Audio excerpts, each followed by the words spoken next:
어느 여집사님의 간증을 읽어보았습니다. 집사님께서는 불신자 가정에서 태어났는데요, 딸이 6인 가정에서 태어났습니다. 그 중에서 넷째 딸이었다라고 합니다. 집안에 아들이 없다라고 하는 이유로 아버지는 이 2집 살림을 하셨다는 것입니다.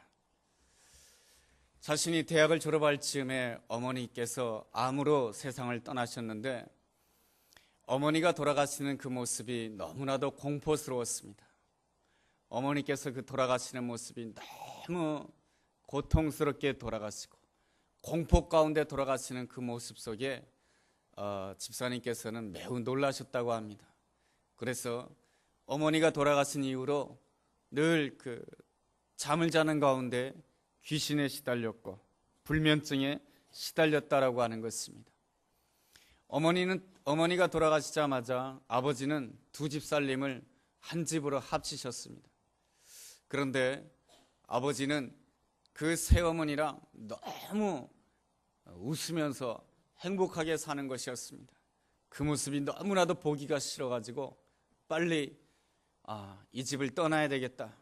집을 떠나는 방법은 결혼이었다는 것입니다. 그래서 서둘러서 선을 보고 자신의 그 남편과 결혼하게 되었다는 것입니다. 근데 시어머니는 보살이라고 하는 분인데 가정의 모든 권한을 시어머니가 다 쥐고 있었습니다. 그리고 시어머니는 아들에게 늘 교육하기를 며느리에게는 절대로 돈을 맡겨서는 안 된다. 이 일로 인하여서 시어머니와 며느리 사이에는 언제나 갈등이 있었습니다. 시어머니와 며느리 사이에 늘 갈등이 있다 보니까 가정이 편안하지 못했습니다. 남편은 늘 밖으로 돌 수밖에 없었고 도박 중독에 빠지게 되었습니다. 몇 번이고 이혼을 하고 싶었지만은 자신에게는 돌아갈 친정이 없다는 그 사실 때문에 주저앉고 또 주저앉았다는 것입니다. 어려움 속에서 신앙생활을 하였지만은 마음속에는 기쁨도 없었고 힘도 없었다라고 하는 것입니다. 신앙생활하였지만은 자신의 목표는 오직 돈이었다는 것입니다. 기도할 때도 하나님 돈 주세요. 늘 돈만 달라고 하나님께 기도했다는 것입니다. 그래서 주식에도 손을 대고 다단계 사업에도 손을 대었지만 모든 것이 다 망하고 말았다는 것입니다. 결국 남는 것은 수치와 조롱뿐이었다는 것입니다. 모든 것을 다 잃고 나서야 비로소 하나님 앞에서 하나님, 나는 100% 죄인입니다.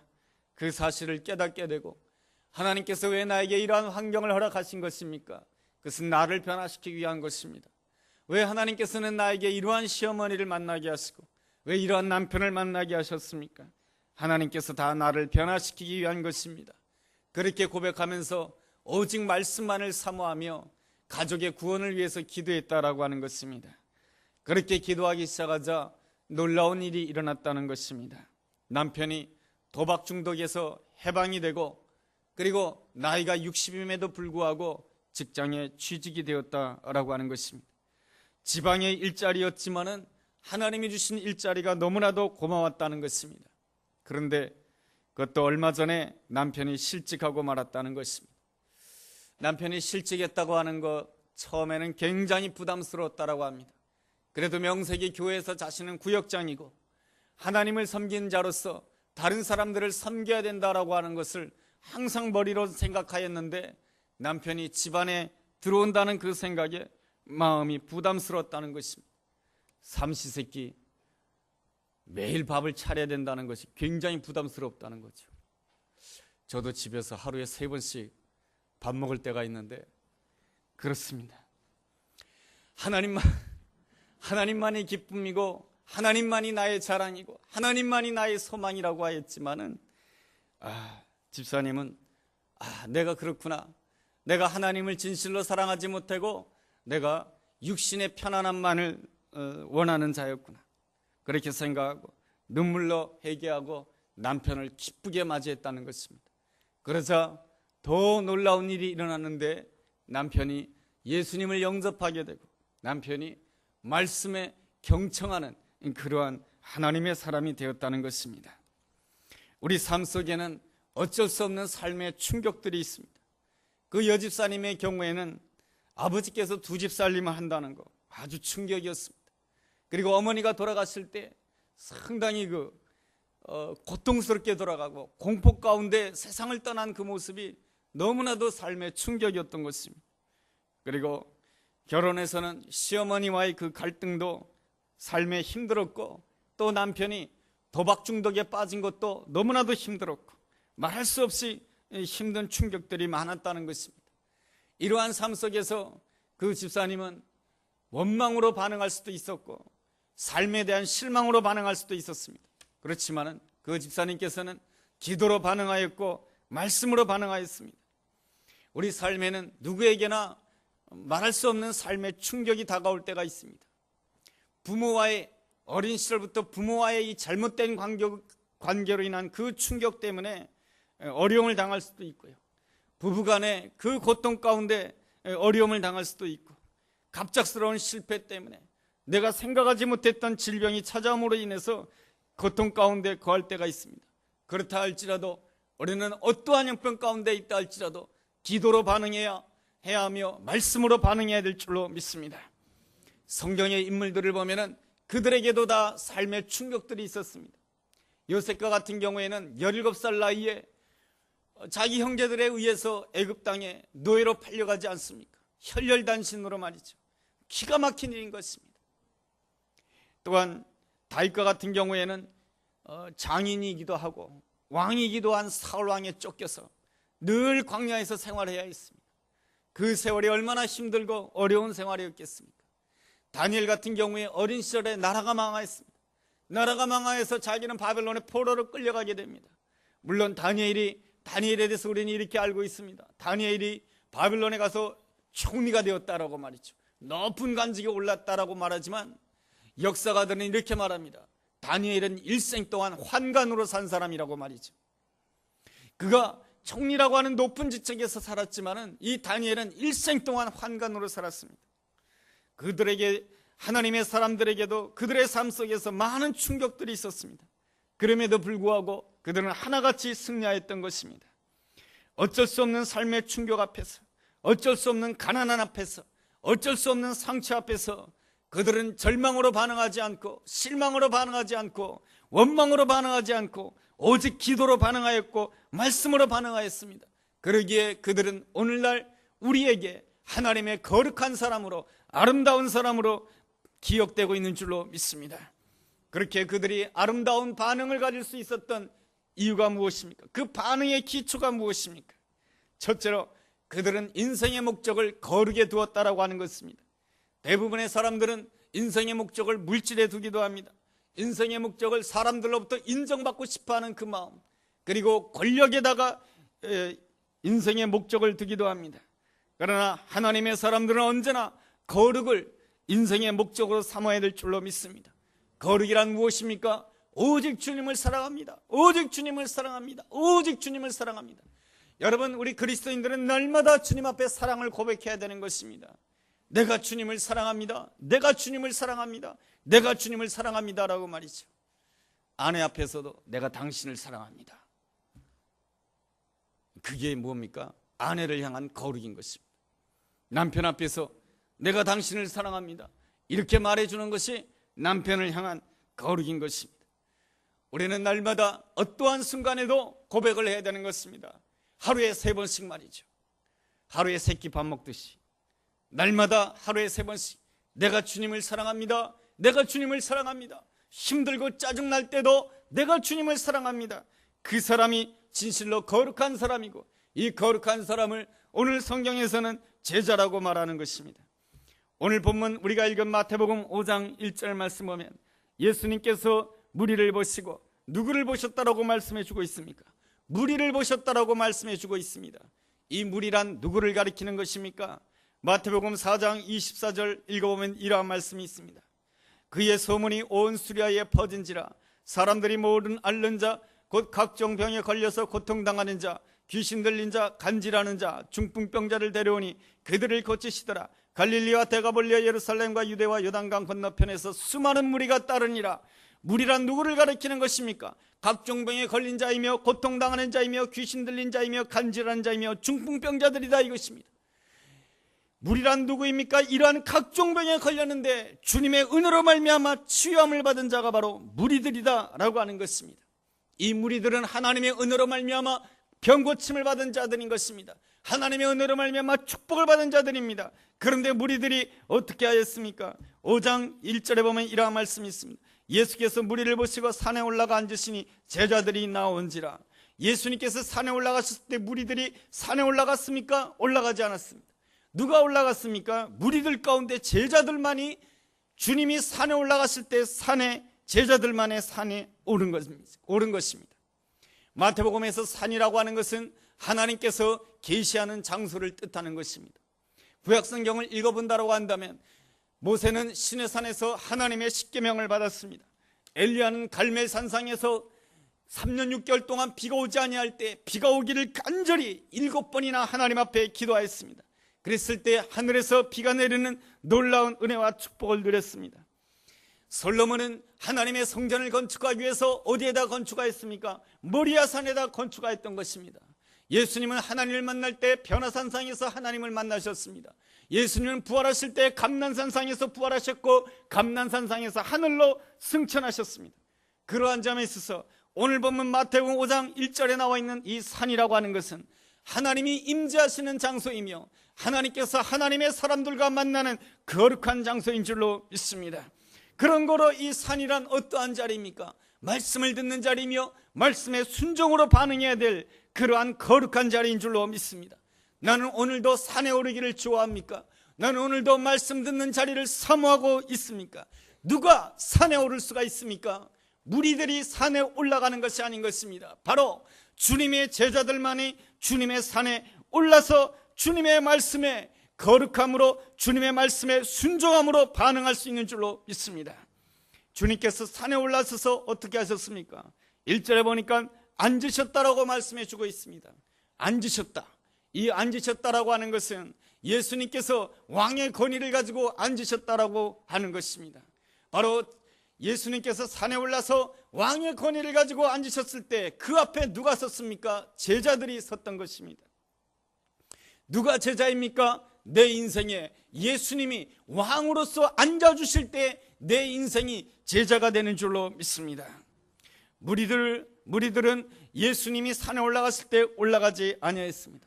많은 은혜를 받았습니다. 그렇지만 산에 오르지 아니하였습니다. 주님으로 인하여 왕의 자리에 앉지 못하게 하였습니다. 누가 왕의 자리에 앉았습니까? 자기가 왕의 자리에 앉는 것입니다. 무리의 신앙이란 무엇입니까?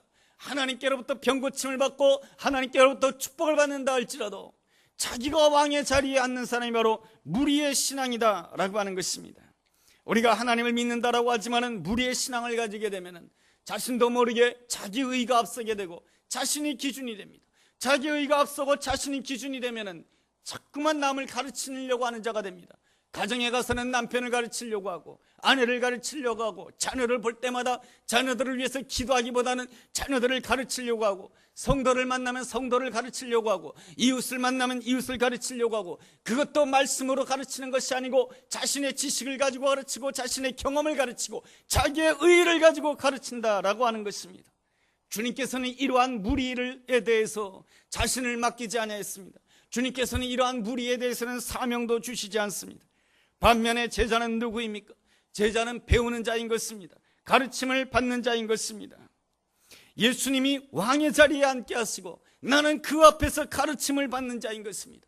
나에게 어떠한 문제가 일어나고 어떠한 일이 일어난다 할지라도 이 가운데서 내가 가르침을 받기를 원합니다. 내가 배우기를 원합니다. 내가 깨닫기를 원합니다. 이 형편을 하나님이 왜 허락하신 것입니까? 이 형편 가운데서도 하나님께서 허락하시는 놀라운 일이 있는 줄로 믿습니다. 내가 그것을 깨닫기 원합니다. 이러한 자가 진실로 제자인 것입니다.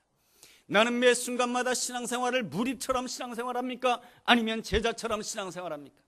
나는 언제나 배우는 자입니까? 아니면 나의 지식을 가지고 자꾸만 내 옆에 있는 사람을 가르치는 자입니까? 자꾸 가르치면요 옆에 있는 사람이 싫어해요. 잔소리가 많다고.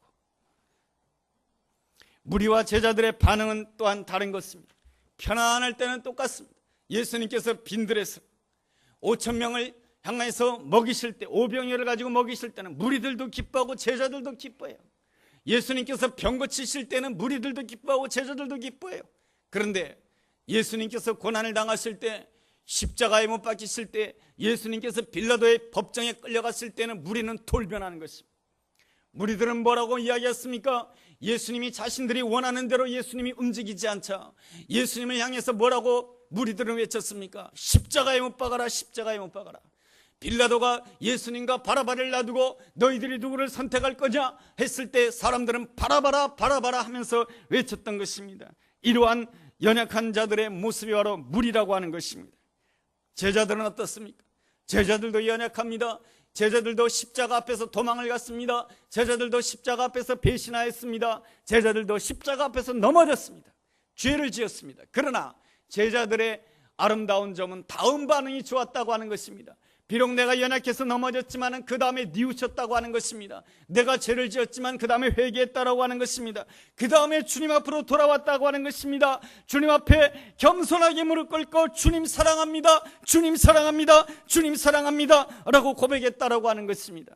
내 연약함을 깨닫고 돌아올 줄 아는 자, 이러한 사람이 바로 제자인 줄로 믿습니다. 그 제자에게 주님께서 어떻게 해주십니까? 2절 말씀입니다. 입을 열어 가르쳐 주셨다라고 말씀해 주고 있습니다. 우리가 입을 연다라고 한다면 부정적인 말을 하기가 쉽습니다. 우리가 입을 연다라고 한다면 낙심의 말을 하기가 쉽습니다. 우리가 입을 연다라고 한다면 안 된다라고 말하기가 쉽습니다. 우리가 입을 연다라고 한다면 비판의 말을 하기가 쉽고, 우리가 입을 연다라고 한다면 남을 시기하는 말을 하기가 쉽습니다. 그러나 우리 예수님께서 입을 여신다라고 한다면 늘 긍정적으로 말씀해 준 줄로 믿습니다. 38년 된 병자를 향해서도 우리 예수님께서 입을 여셨을 때 뭐라고 말씀해 주셨습니까? 우리 주님께서 이 사람이 이렇게 병든 것은 자기 부모의 죄 때문도 아니고 자기의 죄 때문도 아니고 하나님이 하시고자 하는 일을 나타내고자 하심이라. 하나님이 지금 너에게 놀라운 일을 행하실 것이다. 이것이 하나님께서 입을 열어서 말씀해 주신 줄로 믿습니다. 우리 주님께서 입을 열어주신다라고 한다면 그 입술에서 치유의 말씀이 나오시고 축복의 말씀이 나오시고 복된 말씀이 나온 줄로 믿습니다. 우리 주님께서 우리를 향해서 입을 여신다라고 한다면, 우리가 주님 앞에 무리로서 반응하지 않고 제자로서 반응한다라고 한다면 우리 예수님께서는 입을 열어서 우리에게 말씀해 주실 것이며, 주님께서 우리에게 입을 열어서 말씀해 주신다라고 한다면 우리의 삶 가운데 치유의 문이 열 것이며 축복의 문이 열릴 것이며 천국의 문이 열려지게 될 줄로 믿습니다. 오 주여, 주님이여 입을 열어서 나에게 말씀하여 주옵소서. 그럴 때 우리 주님께서는 입을 열어서 이 시간에, 이 순간에 여러분의 심령 가운데 놀라운 말씀으로 역사해 줄 줄로 믿습니다. 아브라함 같은 경우에는 주님께로부터 충격적인 이야기를 듭니다. 너의 아들 이삭을 나에게 바쳐라. 너무나도 충격적입니다. 아들은 너무나도 소중합니다. 하나밖에 없습니다. 그러나 이 아브라함은 하나님 앞에 순종으로 반응하게 됩니다. 모리아산에 아들을 데리고 올라가게 됩니다. 그랬을 때 아들을 하나님 앞에 바치려고자 했을 때 하나님께서 입을 열어서 다급하게 말씀하십니다. 아브라함아, 아브라함아, 이제는 됐다. 네가 순종하는 사람이라는 거 하는 것을 내가 알게 되었다. 이제부터 너의 씨는 하늘의 별과 같이 많아질 것이며 너의 씨는 바다의 모래와 같이 많아질 것이며 너의 씨가 어디로 가든지 반드시 승리하게 될 것이며 너의 씨로 말미암아 천하 만민이 복을 얻을 것이다라고 말씀해 주셨습니다. 우리의 삶 가운데는 내가 이해할 수 없는 어려운 일이 생기고 내가 감당할 수 없는 놀라운 충격이 생길 때가 있습니다. 그렇다 할지라도 우리가 제자로서, 믿음으로써, 기도로서, 순종으로서 반응한다라고 한다면 우리 주님께서는 입을 열어서 나에게 말씀해 주실 줄로 믿습니다. 오늘 이 순간에 주님께서 입을 열어서 내 마음 가운데 말씀해 주신다라고 한다면 내 삶 가운데 내가 생각지도 못했던 놀라운 은혜의 문, 축복의 문이 열려지게 될 줄로 믿습니다. 그 은혜를 누리게 되기를 주의 이름으로 축원합니다. 둘째로, 어쩔 수 없는 충격 앞에서 아름다운 반응을 보기 위해서는 우리는 늘 마음이 가난해야 되는 것입니다. 가난하다라고 하는 것은 무엇입니까? 아무것도 없는 것이 가난한 거예요. 아무것도 없는 사람은요, 겸손할 필요가 없어요. 저절로 겸손해지니까. 여러분, 가난한 자가 언제 가난함을 느낍니까? 가난한 자랑 같이 있으면 가난한지 몰라요. 그런데 가난한 자가 부자 앞에 서게 되면 자신의 가난함을 많이 느끼게 돼 있어요. 우리는 누구 앞에 서야 됩니까?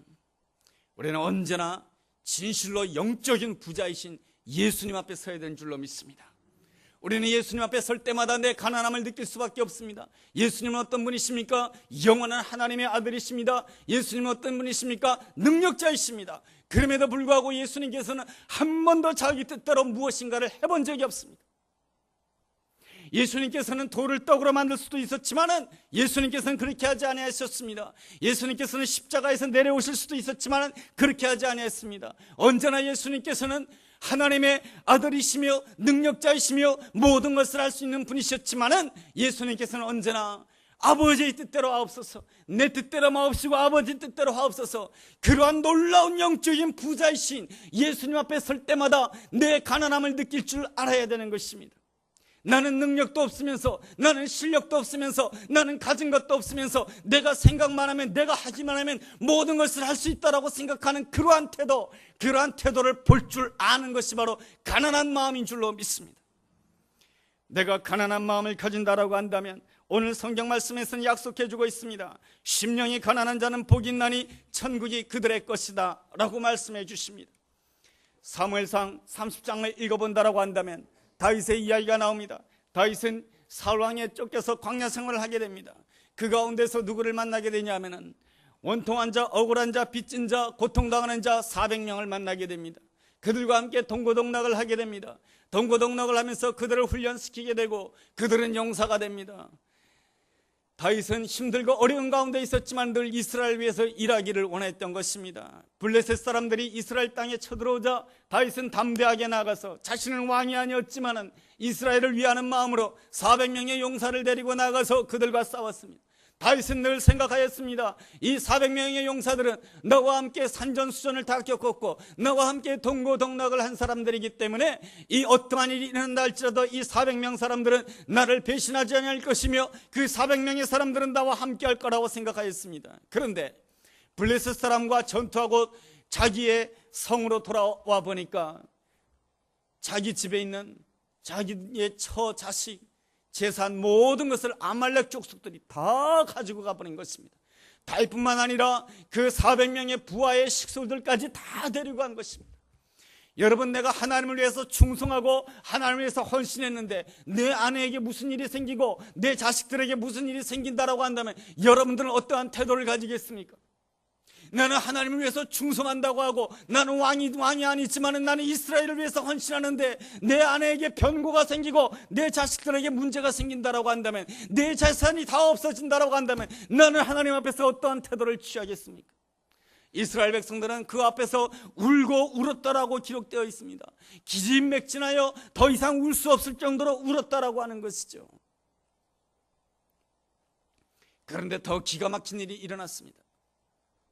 언제나 나의 편이 되어줄 것 같은 그 400명의 용사가 이제는 다윗을 죽이겠다고 달려듭니다. 이 모든 일이 너 때문이라고 하면서 다윗을 죽이겠다라고 합니다. 다윗은 다급해졌습니다. 왜 하나님께서 이러한 일을 행하신 것입니까?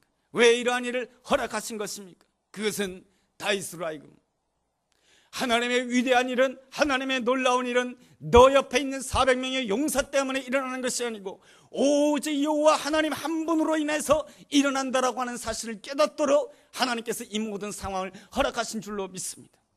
또한 하나님께서는 비록 다윗이 그러한 충격적인 일을 당하였지만 하나님께서는 보이지 않는 놀라운 섭리의 손길로 하나님께서는 큰 스케줄을 가지고, 놀라운 스케줄을 가지고 다윗의 인생 걸음을 한 걸음 한 걸음 하나님께서 허락하고 계신 것입니다.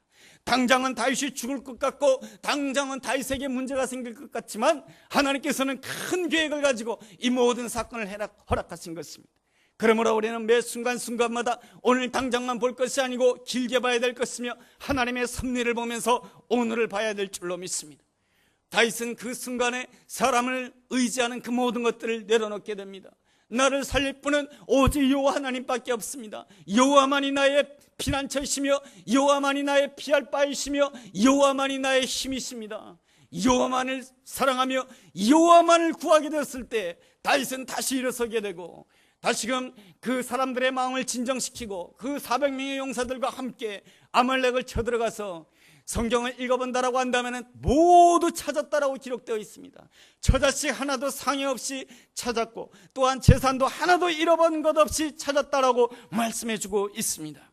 우리가 하나님 앞에서 내 가난함을 본다라고 한다면 모든 일을 이루시는 분은 내가 아니고 내 옆에 있는 내가 의지하는 사람이 아니고 내가 의지하는 나의 환경이 아니고 오직 하나님 한 분이라고 고백한다라고 한다면, 내가 가난한 마음으로 오직 주님 한 분만 의지한다라고 한다면 우리 주님께서는 나의 삶 가운데 놀랍게 회복의 문을 열어주실 것이며 천국의 문을 열어주실 줄로 믿습니다.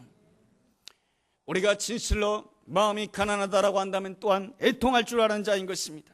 셋째로, 어쩔 수 없는 충격 앞에서도 아름다운 반응을 보이기 위해서는 우리 마음 가운데 애통하는 마음이 있어야 되는 것입니다. 내 자신을 보며 애통하는 마음이 있어야 되는 것입니다. 나의 죄악, 나의 연약함을 보면서 애통하는 마음이 있어야 되는 것입니다. 나는 괜찮은 사람이라 생각했는데, 나는 믿음 좋은 사람이라 생각했는데 가만히 나의 모습을 보니까 나는 믿음이 없는 사람이고, 나는 낙심을 잘하는 사람이고, 나는 부정적인 사람이다 이것입니다. 그것 때문에 내 가슴을 치면서 애통할 줄 알아야 된다는 것입니다. 다윗은 누구보다도 하나님을 위해서 헌신하는 사람이라 생각했습니다. 그러나 다윗의 모습 속에 어떤 모습이 나타났습니까? 간음의 모습이 나타나고 살인의 모습이 나타났습니다. 그랬을 때 다윗은 하나님 앞에서 애통하였습니다. 나는 하나님 앞에서 헌신하는 사람이라 생각했지만 내 안에 간음죄가 있고 내 안에 살인죄가 있습니다. 그 사실을 깨닫고 다윗은 침상을 다 적시도록 하나님 앞에 눈물 뿌리며 회개하면서 기도하였습니다. 베드로는 누구보다도 주님을 따른다라고 하였지만 새벽에 닭이 울게 될 때 닭 울음소리를 듣고 내가 주님을 부인하였습니다 하면서 베드로는 하나님 앞에서 통곡하였습니다. 바울은 누구보다도 하나님을 위해서 헌신한 사람이었습니다. 전 유럽을 복음화시키는데 다윗의 공로는 절대적인 것입니다.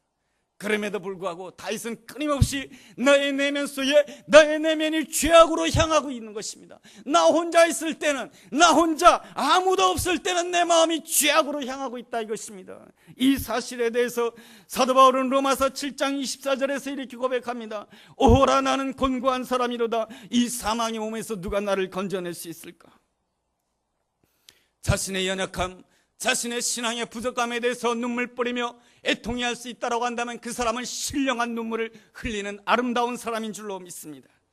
자신의 문제뿐만 아니라 내 옆에 죽어가는 영혼들, 지옥 갈 수밖에 없는 그 영혼들을 향해서 안타까운 마음으로 바라보며 그들을 위해서 눈물을 흘리며 기도할 수 있다고 한다면 그 사람은 신령한 눈물을 흘리는 사람들입니다. 북한 땅을 바라보면서 저 북한 사람들은 왜 저래? 이렇게 말하는 것이 아니고 저 북한 땅을 바라보면서 안타까운 마음으로 아직도 우상 숭배 속에서 헤어나오지 못하고 하나님을 자유롭게 섬길 수 없는 그들을 안타깝게 생각하며 그들을 위해서 기도할 수 있는 사람이라고 한다면, 그들을 위해서 눈물을 흘릴 수 있다고 한다면 그 사람은 신령한 눈물을 흘리는 사람입니다.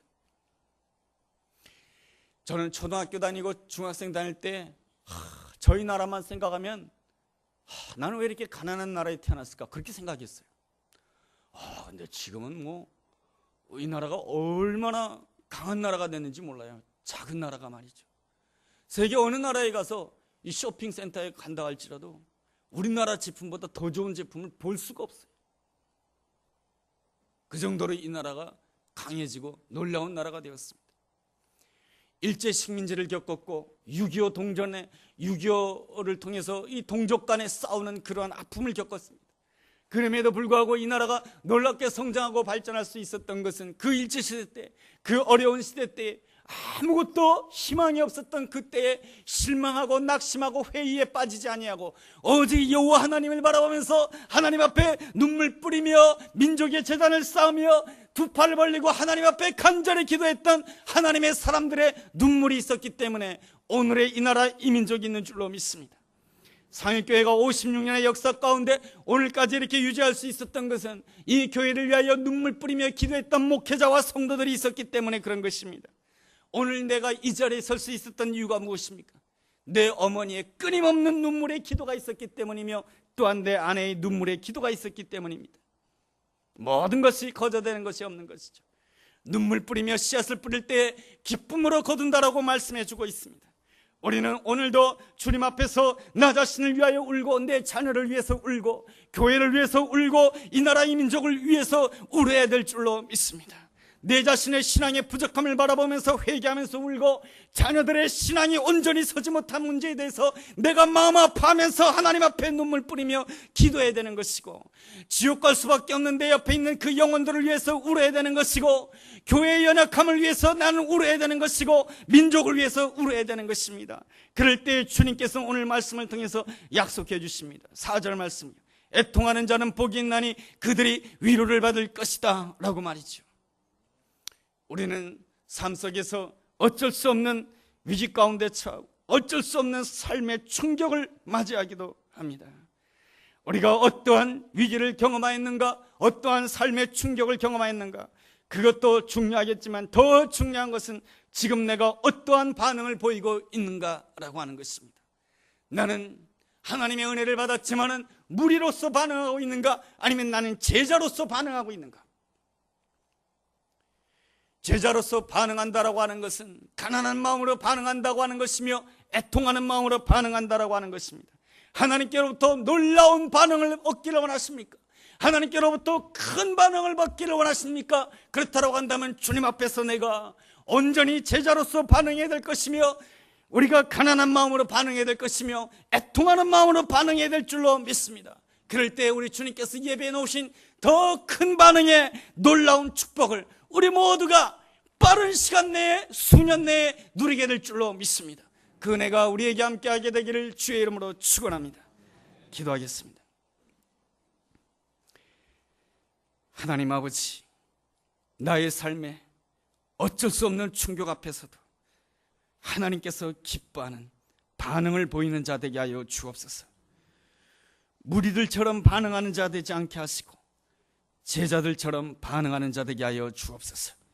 가난한 마음으로, 애통하는 마음으로 반응함으로 인하여 우리의 영혼이 잘된 같이 범사가 잘되는 아름다운 하나님의 사람으로 하나님께 영광 돌리는 복된 사람 되게 하여 주옵소서. 예수님 이름으로 기도했습니다. 아멘.